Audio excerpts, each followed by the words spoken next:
Hello and welcome back. Today we will be doing another Victoria 3 tutorial for patch 1.5 talking about local prices, and specifically we're going to introduce this idea of rainbow states. Now 1.5 very importantly did have this new effect, which is that they introduced this local prices mechanic, and what it does is it takes an average between what the local supply and demand is, and it also averages it with the market price, and this is a weighted average which is informed by your market access price impact. The greater the number, the more market will inform price, and the smaller the number, the more local prices will inform price, and we're going to call this Mapi. Okay, and so kind of just to set the stage a little bit, how we used to kind of evaluate states is it used to be on this basis of which state has a ton of resources, and this is probably the best state, and this sort of thing. And while this is still true to some extent, and you know, states like Perm are incredible because they have a ton of resource. Perm notably has two resource modifiers, logging industry throughput and iron mine buildings throughput, stuff like this, or Shangzi, which also has a lot of resources. Now we need to break up and think of the game in a new way, which is that you have to evaluate states on a different sort of basis that is more phase dependent, which is that you need to have an evaluation metric of what is important early on and what is important in the late game as far as states go, even more than before, and this is informed by local prices. Because the way local prices work is they encourage you to build everything in one place. Well, let's talk about it. So if you are, let's say, building in Perm, and you're building, just iron mine and just coal mine, and then you're shipping it to Kazan, and in Kazan, you're building up your tooling workshop, you will suffer this tremendous inefficiency, because the local price for iron and coal will be extremely expensive, the local price will be extremely cheap, and this will get averaged with the market price. And so even if the market price might be even for coal and iron, the local price will be cheap, it'll be depressed, and it will sell at a lower price. In Kazan, conversely, there will be a lot of demand if there's a ton of tools or arms industries, let's say, and instead you will have a very raised price. I got a little bit of a spreadsheet page to kind of illustrate this, and we're going to jump in there now, but it is going to be the effect where here we have the market price value off to the left, and we have two scenarios. One of this is when there is a glut of products, which this is when the local price is pulling you down towards minus 75%, and the second scenario is when there's a shortage, which is when the local price is pushing you up towards 75%, and here we have the Mapi value. As you can see, if the market price is 5%, and there is a minus 75% glut, then Mapi is equal to 60%, that is 60% of the values informed by market price, you will see 33% will be the final equilibrium price once it has been weighted, so this is minus 33%.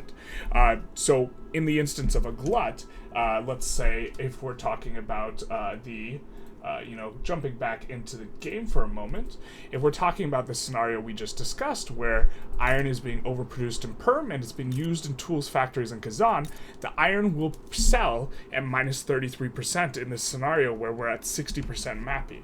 Now if we jump back into the browser and talk about, well, okay, where's iron going to be on the other side? Where it is being bought in Kazan, instead there will be a shortage, plus 75, because Kazan isn't producing any iron, which means, price will, if a Mapi is still 60, price will be plus 27%. And so this means, kind of jumping back into game, this means that our tooling workshop will make less money because the weekly balance is equal to the sell order of all the goods minus the buy order of all the inputs. So they will be making less money because it'll be at that minus price. Conversely, the tooling workshop will also make less money. Let's just use the arms industries for an example, because the inputs will be more expensive and the weekly balance is the outputs minus the inputs. So both of these will be more expensive than if they were managing to trade at market price. And this is very, very critical. And what it means, jumping back into the browser, is you will want to create demand in the same place as you have supply. Because if we have equal supply and demand for a price, that is, if all of our buy and sell orders were in a single province, let's say, where it was the market price, we instead would have minus 5%, and we would prefer to sell at minus 5% on the iron, preferred to minus 33%, and we would prefer to buy at plus 20%, preferred to, buying at, we'd prefer to buy at minus 5%, preferred to buying at 27% in the instance of this tools factory. And this is the example. And so what this means is we want to build everything in one place. And this means that when we are thinking about what provinces are good in the game, we need to think in two phases. Here, let's jump back in here real quick. Because taking a look, Mapi's not always 60, right? Mapi is going to change throughout the game, and as you research more text and you get better laws, Mapi will trend towards 95%. And when we see at 95%, the values are much more, market-oriented, and you don't actually care so much about, you still care, you still would prefer to have buy and sell orders in the same spot, but it's a much less profound effect. If we actually look at this 75%, we can see what the effect is, in terms of percent change in price. We will see the total percent change in price at a Mapi of 60 is actually going to be 60% change in price, 45% for 70, 37.5 for 75, which is the base value, 22, 15, and 7. And you'll notice in each of these columns, these two add up to each other. And so if you're eating a higher price when you're consuming the good and a lower price when you're selling the good, you'll be encountering value being squeezed at both ends. Okay. So, what does this mean? Late game rather, when we're at 95% Mapi, we evaluate provinces much in the same way we did before, where if we coming into game, states like Sicily are great. Sicily, notably, doesn't have a lot of different types of resources, but it does have a whole lot of sulfur, and this sulfur has a fat 20% bonus. When we are at 95% Mapi, that is when the market price is really informing things, we don't mind producing a ton of sulfur here, getting the throughput bonus for being the level up to 51, and selling it to the rest of the world. This is actually pretty nice. But early on, we don't want to do this, because when we do this, we're going to eat fat Mapi penalties, right? We're going to eat like a minus 60% penalty, if it's 60 Mapi or 85, which is highlighted, which is most of the westernized worlds at the start of the game, we're still eating a relatively large 22% penalty. And we'd prefer not to eat that, which introduces this idea of a rainbow state. One of the best examples of a rainbow state is Hokkaido. And by rainbow, I mean they have a little bit of everything. They have every color in the rainbow. And what you can do with Hokkaido is, if we look at it here, okay, first of all, they don't have all of their resources yet because it hasn't been fully colonized. But we will see that you have coal, lead, iron, and sulfur here in Hokkaido. And so this will mean you can produce all the things in your supply chain all together. So this means, you can create the iron and the coal in order to make steel, in order to make tools, and then you can use the explosives factory, which consumes both sulfur and iron, in order to make your mines more profitable, and it doesn't have to be shipped somewhere else, so you're not going to incur the penalty of, having a local price that's either plus 75 influence or minus 75 influence. And so these rainbow states will be very strong in the early game, and then as your Mapi increases, we shift phases, and instead, we will prefer states like Sicily, which overall is a more valuable state probably. Well, it might not be more valuable than Hokkaido, but a place like Illinois might be, which has, a huge amount of lead, but doesn't have, the means by which to build an early game economy. The few more important resources are going to be wood, coal, and iron, at least in the early game. And so we have this idea of a rainbow state. Another particularly good example is Wallonia right here, which has, high enough levels in most of these mines, or at least in the iron and coal mines, the two most important, that you can get a 51 bonus. So you can get this bonus when you eventually get onto the production, the production tech, when you eventually get onto shift work for the throughput, you can eventually do that. But you will also just be able to, from a very early point, have access to all these resources. If the sulfur and lead were over here in Flanders, this would be a much worse situation because Flanders would have to sell the lead and the sulfur at a minus 75% price, and Wallonia would have to buy it. And in the instance of something, like an explosive factory, which is obviously we're in 1.5 beta where they don't have the art assets, you see the inputs include sulfur, iron, and coal. And while, the importance of having some inputs, it differs from like input to input, it differs from industries like steel is really going to benefit from this, but without going into that too much, you see that we would love to have all three of these locally so we can create the buy orders locally, because when we have the buy orders locally and the sell orders locally, as we do here in Wallonia, we're probably going to have, a price that is not pulled too heavily by buy and sell orders. If we take a look at the balance, we will see our balance on explosives, we're producing more explosives. Okay.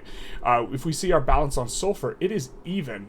This is our market price. We are buying and consuming the same amount. So just to take a brief look back at the browser here, it is just like having that minus 5% price, right? It is just like this where we are both buying and selling at a preferable price instead of a more disadvantageous price. And this is going to help out a lot. You see we have the similar thing here with coal, similar thing with iron, and this is the really big value of these rainbow states, because in the very early game, what you can do is you can build tall in them, and by building tall, I don't mean cranking one industry up to level 21 for the EOS bonus. What I instead mean is that you build all the different resources here, because not being influenced negatively by the Mapi modifiers is more valuable than the throughput modifiers now. And so when you are thinking about, and evaluating these states, you need to be cognizant that avoiding malices is particularly nice. Now, just to kind of come full circle, we talked about the state Perm earlier,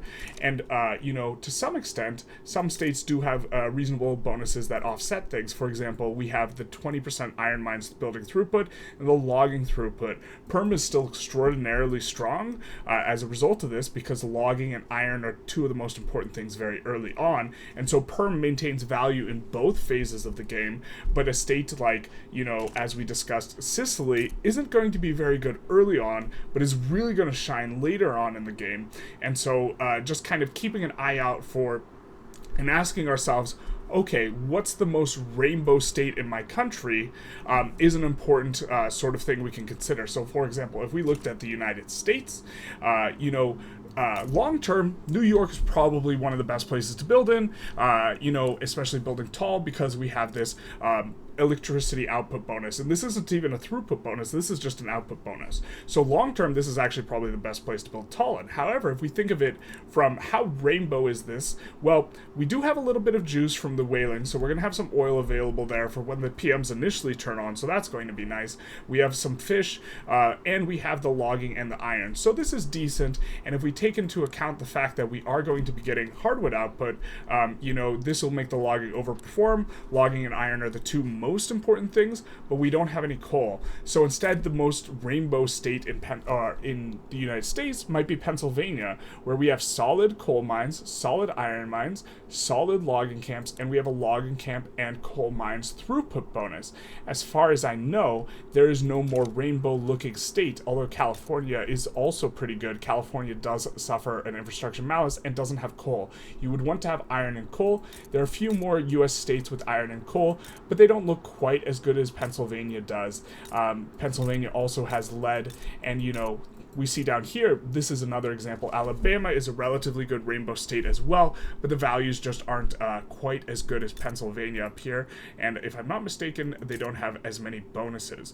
And so I think that this is going to be kind of, instead of asking ourselves, okay, what state has the most iron and coal, and we're going to, slap down a decree for encouraged resource industry there, and we are going to, in the highest population, encourage manufacturing and build there. We can't play like that anymore, because we have to build everything in one state now, and so this makes encouraged resource industry and manufacturing industry a lot worse, because extracting a bunch of resources from one area and then, you know, shipping it and then paying this inefficiency to the Mapi is not very good anymore. It's not worth the 20% bonus. I don't think if you're eating this, you know, penalty on both ends, maybe to some extent it's worth it, but it's greatly diminished. And now instead you want to vertically integrate, meaning you want to produce everything in one state. And if you're producing everything in one state instead of specializing resource or industry, this is going to obviously make the edicts a lot worse. I hope that this was a bit interesting. You know, in your runs, keep an eye out for and ask yourself, you know, kind of towards the start of the game, which is the most rainbow state, with a special sensitivity towards the fact that iron and wood are going to be the best, followed by coal. To have all of these together, you know, another spectacular example is like Constantine, which might not be a state that's on a lot of people's radars. It does suffer from not having a lot of logging, but it does have lead and sulfur, and it has a 20% throughput bonus on iron mines. I believe it has a construction efficiency negative modifier, so it's not the best, but this is the type of country to be looking for, or the type of state. Rhone is another good example of this as well, which also notably has cotton plantations, which, you know, feed into textile mills a little bit better. You notice it has both cotton and silk.